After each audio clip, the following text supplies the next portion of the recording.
Ain't gonna let nobody turn me round, turn me round, turn me round. Ain't gonna let nobody turn me round. I'm gonna keep on walking, keep on talking, marching up to freedom land. Ain't gonna let racism turn me round, turn me round, turn me round. Ain't gonna let racism turn me round.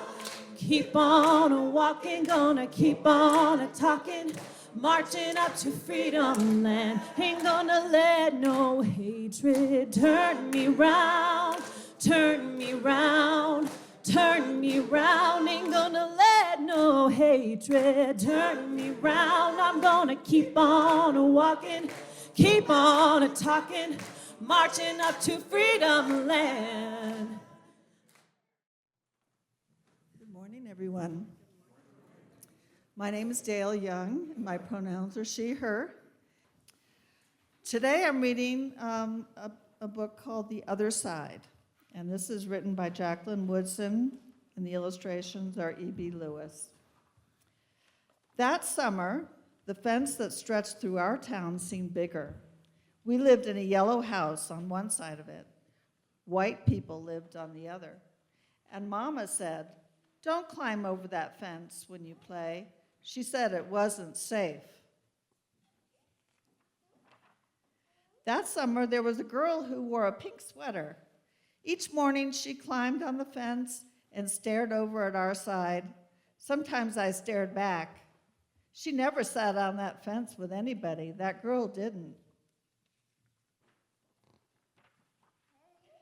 Once we were jumping rope, she asked if she could play, and my friend Sandra said no, even without asking the rest of us. I don't know what I would have said. Maybe yes, maybe no.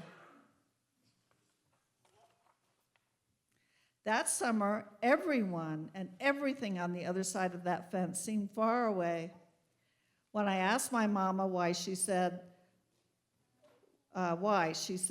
because that's the way things have always been. Sometimes when me and Mama went into town, I saw that girl with her mama. She looked sad sometimes. That girl did. "Don't stare," my mama said. "It's not polite." It rained a lot that summer. On rainy days, that girl sat on the fence in a raincoat. She let herself get all wet and acted like she didn't even care. Sometimes I saw her dancing around in puddles, splashing and laughing. Mama wouldn't let me go out in the rain. "That's why I bought you rainy day toys," my mama said. "You stay inside here where it's warm and safe and dry." But every time it rained, I looked for that girl, and I always found her, somewhere near the fence. Someplace in the middle of the summer, the rain stopped. When I walked outside, the grass was damp, and the sun was already high in the sky. And I stood there with my hands in the air. I felt brave that day. I felt free. I got close to the fence, and that girl asked me my name. "Clover," I said. "My name's Annie," she said. "Annie Paul. I live over yonder," she said, "by where you see the laundry. That's my blouse hanging on the line." She smiled then. She had a pretty smile.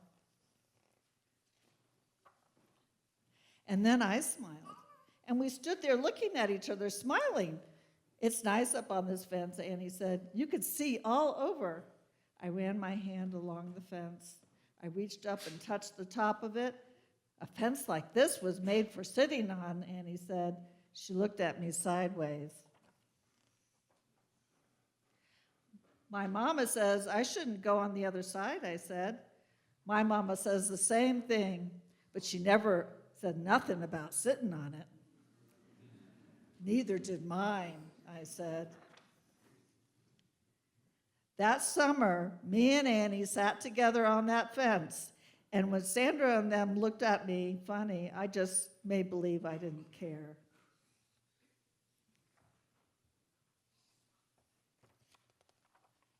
Some mornings, my mama watched us.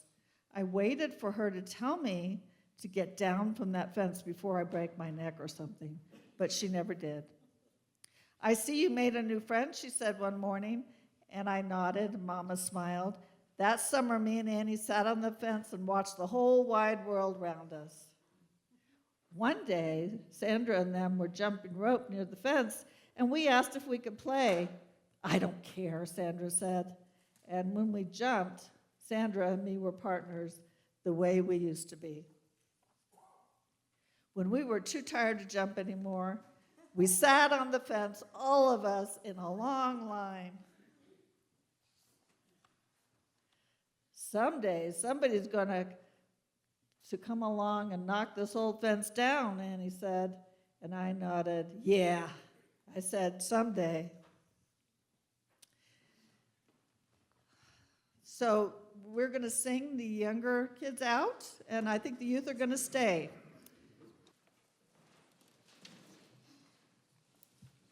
Good morning.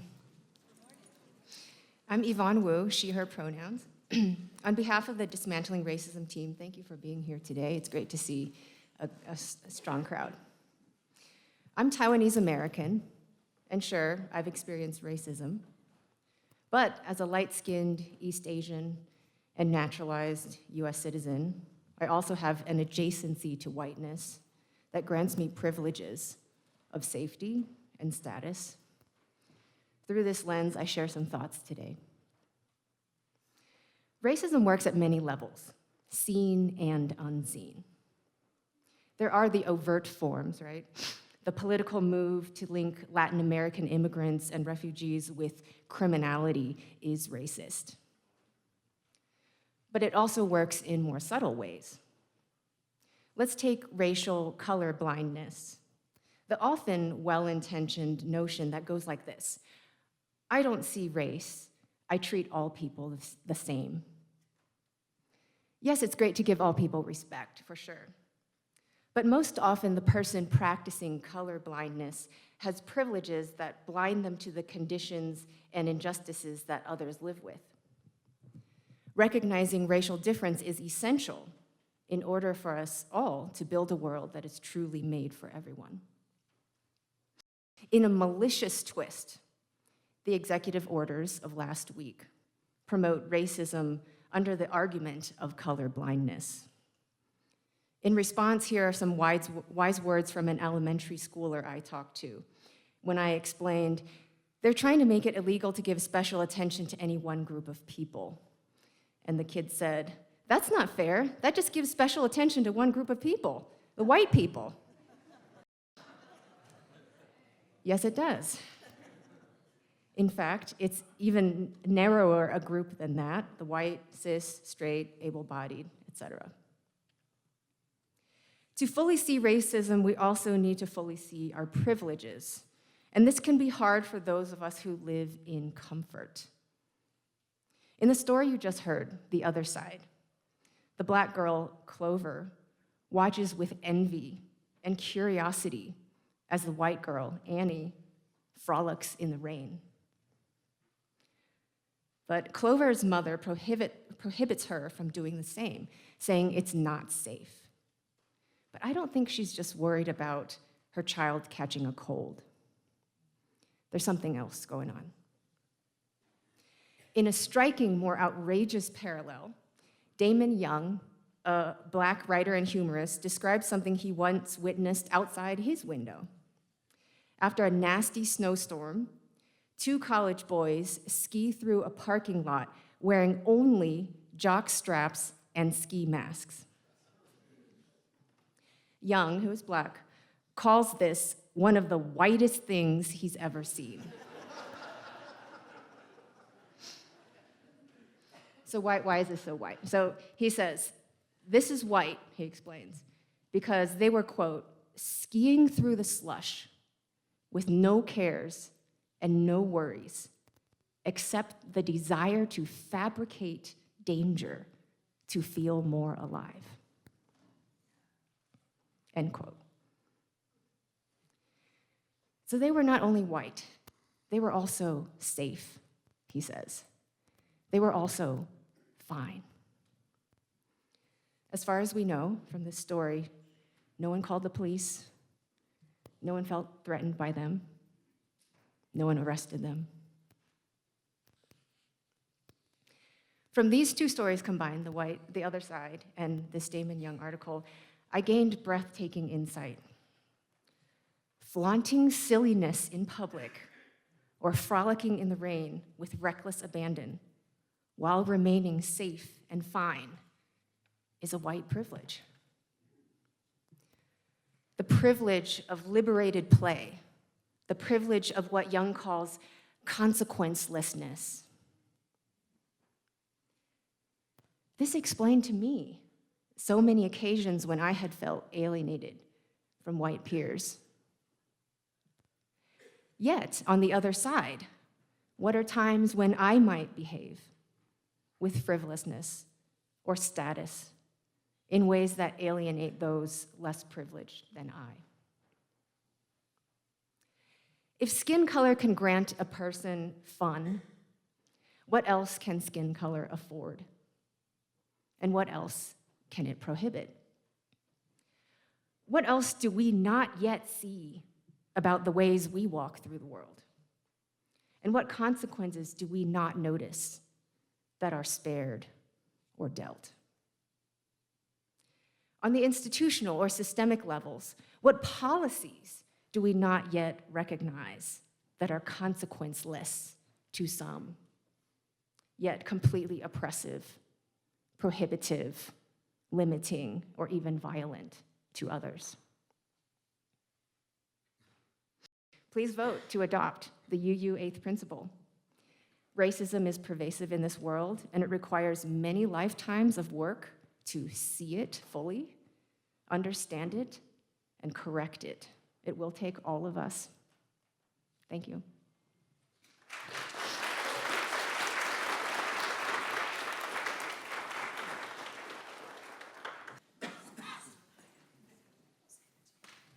So now we're very pleased to have Regina Walter, founder of Educating Children of Color, come speak with us. Thank you. Please welcome her.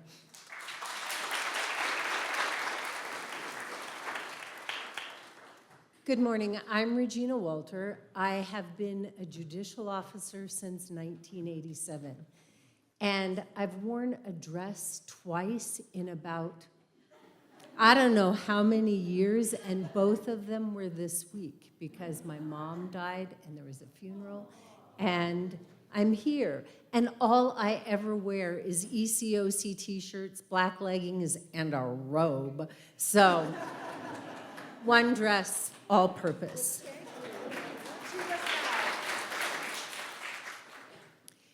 My pronouns are she, her, and if you have difficulty seeing me, I am a white woman, and I'm 66 years old. And I was asked to speak today because I am the embodiment of systemic racism.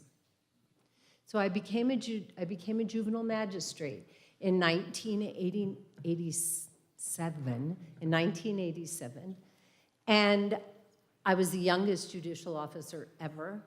I'm female, and I truly believed that everybody in my courtroom received equity and justice. I believed I treated everybody who appeared in my courtroom the same, regardless of race or ethnicity. And I went to a conference in 1995, so 8 years in, on disproportionate minority confinement. And I'm in the sea of old white men, which is what most judges were, and I am completely sanctimonious. And 3 days into that conference, I had an epiphany. And the epiphany was this: if you were a black juvenile male who was arrested on charges of possession of crack cocaine, I assumed you were a dealer. And because you were a dealer, you didn't get a substance abuse evaluation, you didn't get treatment, and you didn't get out of detention. There was no evidence to support my assumption, and I was completely unaware that I was making it. White juvenile male, exact same charges. I assumed you were a user. And because you were a user, you got a substance abuse evaluation, you got treatment, and you got out of detention. Again, no evidence to support my assumption, and unaware that I was making it. So I came back and started what was at that time the 4th Judicial District Disproportionate Minority Confinement Task Force. A lot of words. And after a while, what we realized was that children of color were having disparate outcomes across the entire juvenile and child welfare system, not just the juvenile justice system. And so we expanded our scope to start looking at truancy court, to start looking at dependency and neglects. And what I'm going to share some statistics with you because that's what I do. But we expanded our scope to look at all other arenas that impacted children in our community. And I'd like to say that we've solved the problem, and the reality is we haven't in any way. In 2007, we realized that the one thing all of our kids had in common was education. And so the Educating Children of Color group was born. And in 2008, we had our first ECOC summit. 350 people attended that summit. That was educators, parents, and children. And everybody attended all of the same sessions. Last weekend, I think it was last weekend because my life has been a whirlwind, on January 25th, which would have been my mother's 85th birthday, we had the 18th annual Educating Children of Color Summit. There were 1,600 people registered for that summit. We had more than 100 sessions that included sessions for youth on careers in the Air Force, culinary arts, self-empowerment, hip-hop. We had sessions for educators on addressing their implicit and explicit bias and how to deal with students, how to not deal with, include and improve outcomes for students who are neurodiverse. So 100 sessions over the course of that day. We also awarded more than $100,000 in scholarships and educational gifts. We are a tiny, tiny, tiny nonprofit. We have 2 half-time employees and no physical location. We have, I'm going to talk about our other programs, and then I'm going to talk about why what we're doing is important. We have a leadership academy that's at 15 schools or so. We have 20 kids in each cohort. Every school that has an 8th grade in Harrison School District 2 has a leadership academy for their 8th graders, and then the rest are high school students. Of the 340 kids we have in the leadership academy, since their involvement with us, only one of those youth has been ticketed for any kind of offense and has not been charged. So our goal, so I forgot our mission in general. Our mission is to dismantle the cradle-to-prison pipeline for children of color and children in poverty through education. For us, education has a lot of different levels. One is the summit. One is scholarship money. One is the Leadership Academy. We turned down 110 kids this year for the Leadership Academy because we just don't have capacity. And we were asked by 3 additional schools if they could be included in the Leadership Academy, and we just said no. We will try. Unfortunately for us, diversity is part of what we do, and some of our funding is federal. So we have no idea what that means. Fortunately, some of it we've already received. Some of it is drawdown, and we don't know if we'll ever be able to draw down that. So sorry about bitching. All right, but the other thing that we do is we have free SAT prep classes, which start Tuesday night. online. Colorado College students assist with that. So if you have any students who might be needing assistance, have them go to the ECOC website and sign up for SAT prep, because we have capacity for lots of kids on Zoom. I'm trying to think of the other ways that we embody education, and I think I mostly covered it. I did not. We also have a program still with the Minority Overrepresentation Committee of the courthouse, which still exists to this day, and it's called I Inspire. And so it is a program where members of the judiciary, CASA, Department of Human Services, and others recognize youth who are inspirational for ways that none of us usually think about. So the child who's been in 23 foster homes, aged out and still managed to graduate from high school. So each year thank you. Each year we honor 6 to 8 youth who get a $100 stipend. They get a video of themselves, but they also get to shadow a professional in a field that they are interested in. And then the other thing is the Minority Overrepresentation Committee still exists within the courthouse and continues to look at ways that they can dismantle systemic racism. So, why is this work important? Why is it important? In 2021, 65% of hate crimes were based on race, ethnicity, or ancestry. That's in 2021. Who knows what today looks like? Also, I suspect the FBI will discontinue keeping these statistics.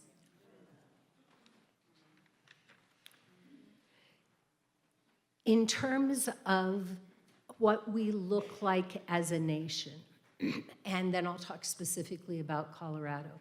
As a nation, the rate of impoverishment for people of color, particularly for Black individuals, is twice what their white counterparts experience.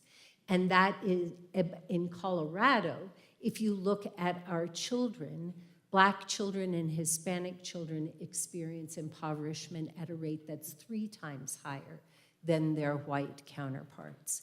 So what does that mean? If you're being raised in poverty, you approach school with a language deficit that means that by the time you start kindergarten, you are already behind.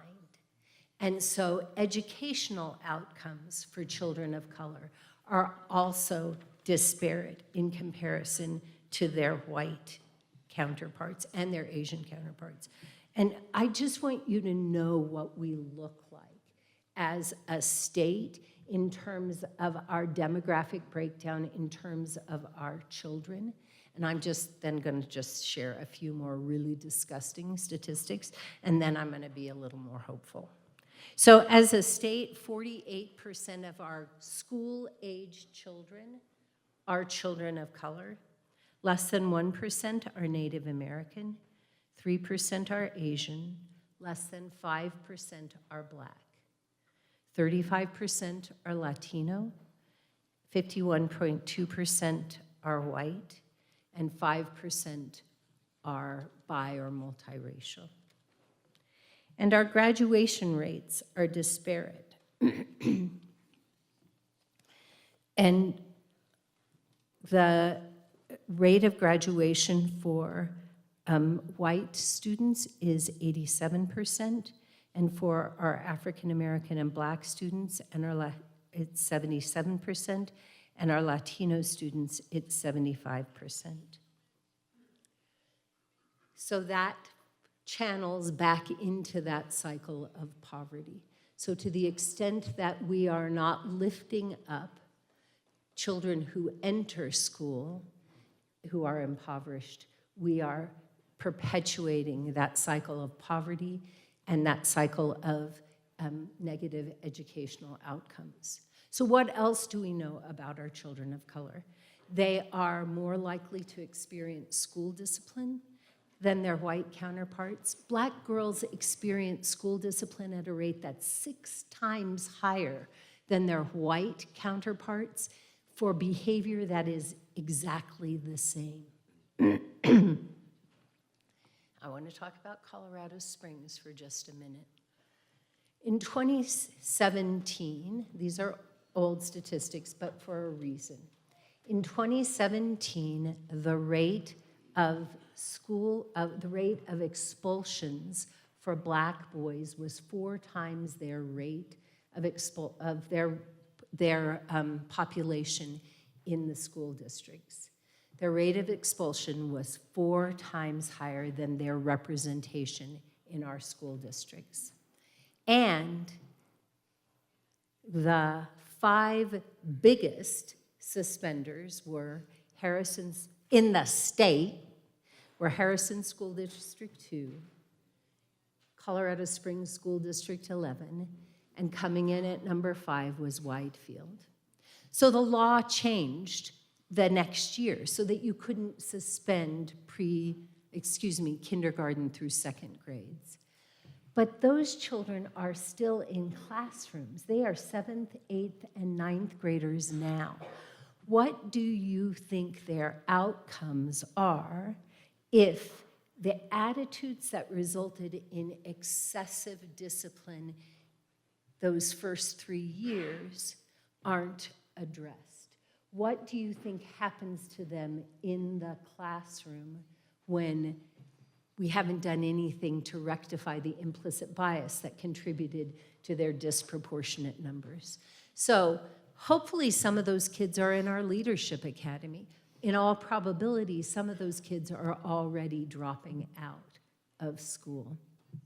Okay, so what do we look like as a state in terms of adult incarceration? So for the nation, Black people in particular are incarcerated at a rate that's 5 times the rate of their white peers. In Colorado, it is 6.6 times the rate of their white peers. And for a Hispanic individual, the rate is 2 times their white counterparts. I'm going to skip because you really don't need to hear all these statistics, but if you want them, I can send you a PowerPoint. I can talk about disparities all day long, but I want to talk about one that is, again, specific to Colorado Springs. You may remember that the Colorado Springs Police Department ordered or commissioned a report on excessive use of force among their staff, and that was commissioned through an organization called Transparency Matters.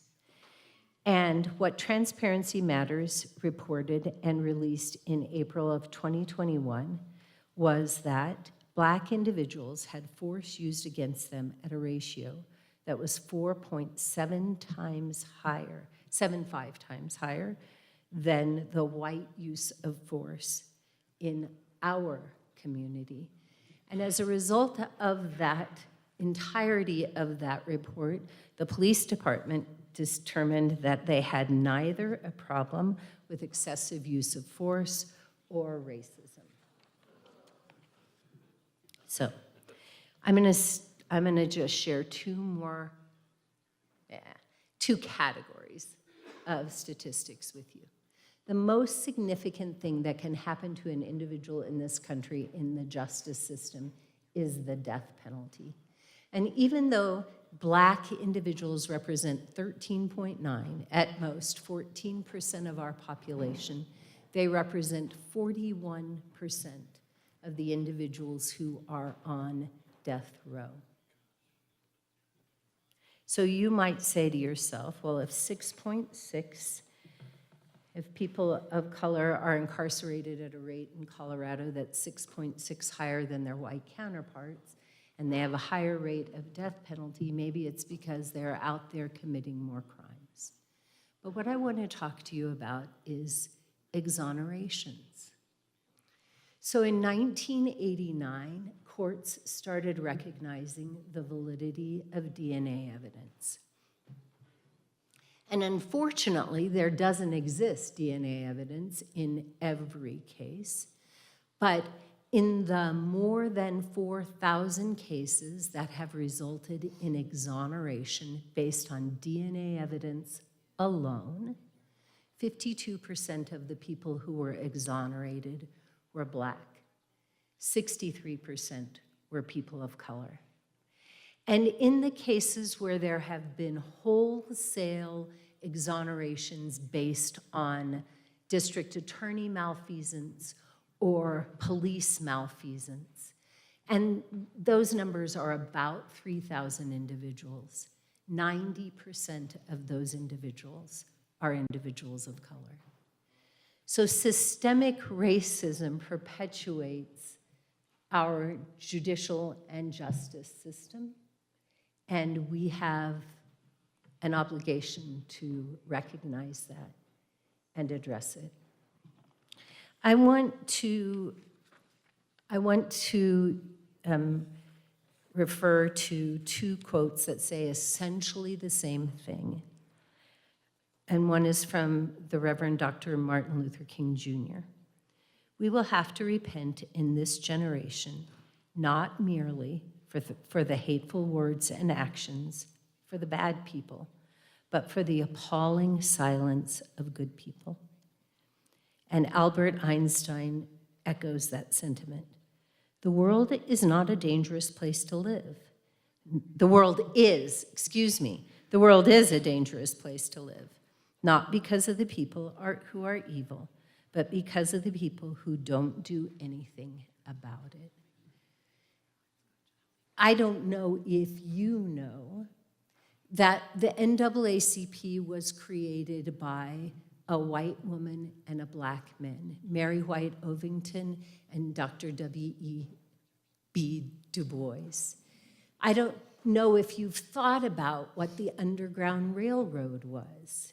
There was no train. What was there? There were people who looked like you and me who provided opportunity for escape. I don't know if you know about the Boston vigilante community, fugitive vigilante committee, but what they did was undermine the Fugitive Slave Act. So there have been a host of people who look like most of us in this room who have stood alongside people of color and other marginalized people to help make change. You have a job. Your job is to educate yourself, to educate people who look like you, and to work alongside people who look like you to address the issues that exist.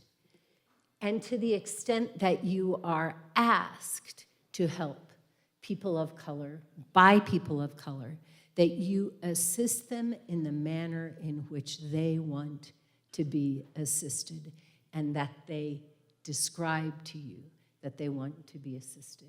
It is not our job to be white saviors. It is our job to be conscientious citizens of this church, this community, this nation, where we work on dismantling systemic racism and now confronting overt racism every single time we see it, and we're seeing it. You know, it used to be under a cloak, and it's not anymore.